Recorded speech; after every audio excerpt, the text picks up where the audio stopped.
Welcome to my channel Story star.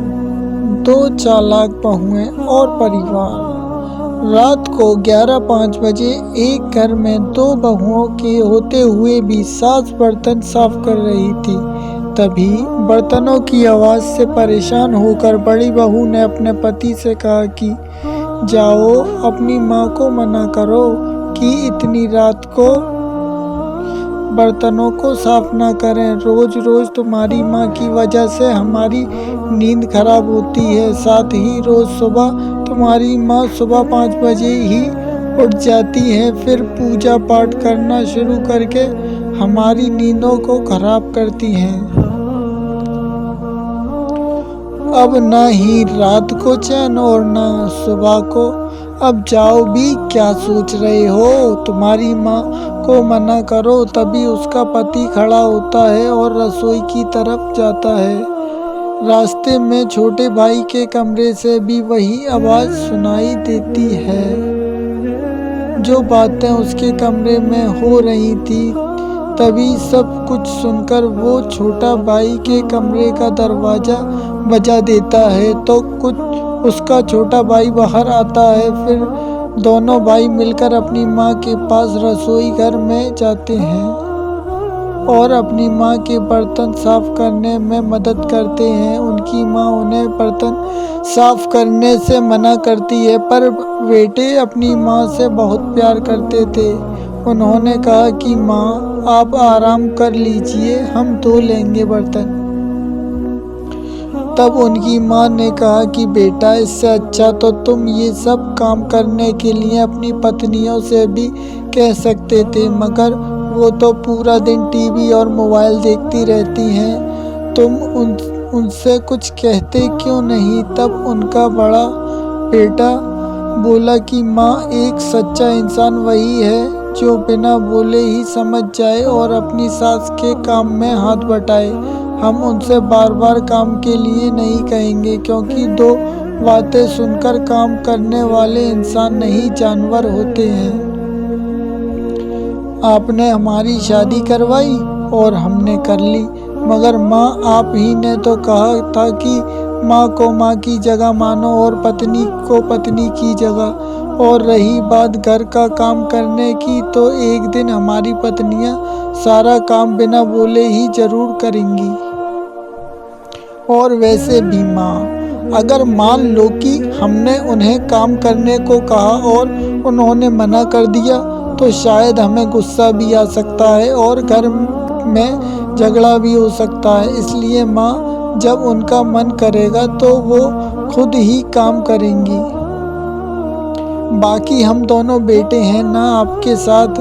माँ इतने में ही उनके पिताजी भी आ गए और उन्होंने उनकी सारी बातें सुन ली थी। तभी वो भी उनके साथ बर्तन मंजवाने लग गए थे।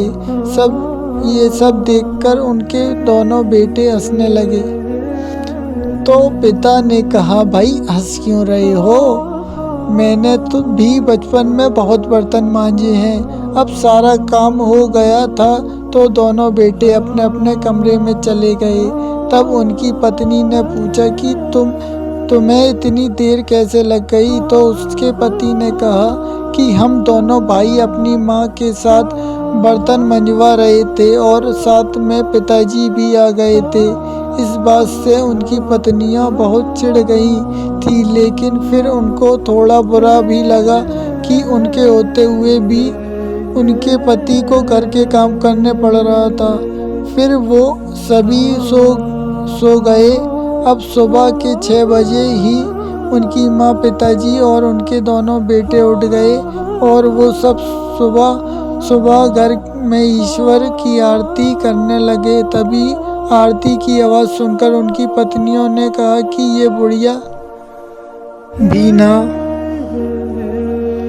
पता नहीं कब तक जिएगी और हमारा खून पीती रहेगी। तभी उनकी पत्नियों ने देखा कि उनके पति तो उनके बेड पर थे ही नहीं। जब उन दोनों ने मंदिर वाले कमरे में जाकर देखा तो उनके सास, ससुर और पति सभी मिलकर पूजा कर रहे थे। ये देखकर उन दोनों बहुओं को बहुत ही ज़्यादा बुरा लगा।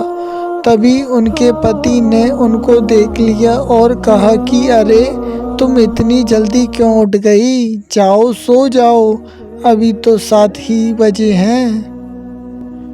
ये कहकर उन दोनों के पति अपनी माँ के साथ रसोई घर में चले जाते हैं और नाश्ता बनाने में अपनी माँ का हाथ बटवाते हैं और ये सब उनकी पत्नियों छुप कर देख रही होती हैं। अब उनको मन में थोड़ा बुरा लग रहा था, लेकिन अभी भी उन दोनों बहुओं में घमंड ही भरा हुआ था। वो ये सब देखकर भी अपनी सास और पतियों की सहायता करने रसोई घर में नहीं गई। तभी एक दिन बड़ी बहू का पति अपनी पत्नी के पास आया तो उसने जल्दी से उसे कहा कि जो मैंने तुम्हें 20,000 रुपये दिए थे वो मुझे अभी चाहिए, क्योंकि अभी अभी माँ की अचानक ही बहुत ही ज़्यादा तबीयत खराब हो गई है। तो उसकी पत्नी ने उसे साफ झूठ बोलते हुए मना कर दिया और कहा कि उन पैसों की तो मैंने शॉपिंग कर ली। अब उनका पति बहुत ही दुखी होता हुआ बोला कि चलो कोई नहीं, बात नहीं, तुम तैयार हो जाओ, जल्दी हॉस्पिटल चलना है, तुम्हारी माँ वहीं एडमिट है।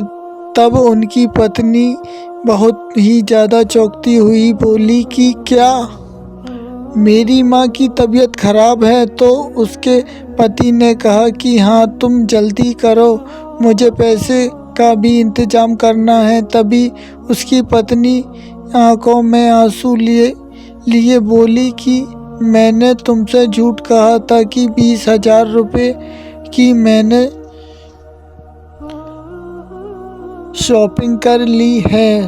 तभी उनके पति ने कहा कि कोई बात नहीं, तुम्हें जो अच्छा लगा वो तुमने कह दिया और मुझे तुमसे कोई शिकायत नहीं। ये सुनते ही उसकी पत्नी रोते हुई कहने लगी कि मुझे माफ़ कर दो, मैं बहुत बुरी हूँ, तुम्हें मेरी माँ की कितनी चिंता है और एक हम दोनों बहनें हैं कि जिन्होंने तुम्हारी माँ की ना तो इज्जत करी है और ना हम घर का काम करती हैं, फिर भी तुम्हें हमें कुछ भी नहीं कहा, हमें माफ़ कर दो प्लीज़।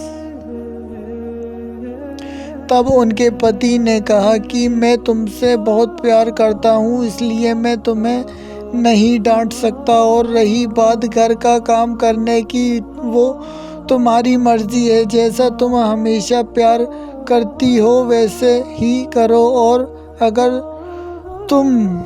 अगर मेरी माँ की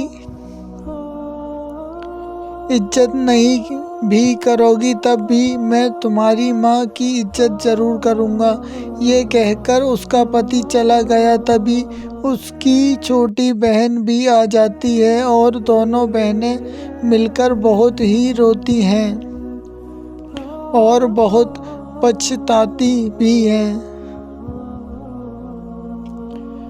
और अब उनको सब समझ आ चुका था कि जब हमारे पति बाहर काम करके अपनी माँ की घर के काम में सहायता करवा सकते हैं तो हम तो इस घर की बहू हैं, हम ये सब क्यों नहीं कर सकती। और हमारे पतियों ने भी हमसे घर में काम करवाने के लिए हमारे ऊपर कोई जोर नहीं चलाया और खुद ही सारा काम करने लग गए। ये हमारे पति नहीं देवता हैं, वरना इनकी जगह कोई और होता तो हमसे लड़ाई करके या हमें मारकर हमसे घर का सारा काम करवाता, मगर इन्होंने ऐसा बिल्कुल भी नहीं किया। और हमारी सास ने भी हमें कुछ नहीं कहा। और अब हमारा ये फ़र्ज़ है कि हम भी अपनी सास और पतियों की खूब सेवा करेंगे। ये सोचकर वो दोनों बहुएं अगले दिन से ही रसोई घर में चली जाती हैं और चुपचाप ही काम करने लगती हैं और अपने पतियों से वो ये कहती हैं कि आप माँ जी को लेकर जाइए, हम दोनों बहनें सारा काम कर लेंगे। तो उनके पति ने कहा कि नहीं, हम कर लेंगे, तुम दोनों बहनें आराम कर लो। तभी उनकी दोनों पत्नियों ने कहा कि नहीं, अब हम ये गलती नहीं कर सकते। तुम इतने अच्छे हो कि अब हमें हमारी गलतियों का एहसास हो चुका है और माँ जी आप भी हमें माफ़ कर दीजिए। हम इस घर की बहू होते हुए भी आपसे ही सारा काम करवाती थी, हमें माफ़ कर दीजिए माँ जी। तो उनकी सास ने कहा कि बेटी, तुमने कुछ भी नहीं किया, अभी तुम नादान हो। अगर तुम्हारी जगह मेरी बेटी भी होती तो मैं उसे भी काम के लिए बिल्कुल भी नहीं कहती। तुम मेरी बहू बाद में पहले बेटी हो। ये सुनकर वो दोनों बहुएं अपनी सास के पैरों में गिर जाती हैं और उनसे खूब माफ़ी मांगती हैं और बाद में बेटे भी बहुत खुश थे।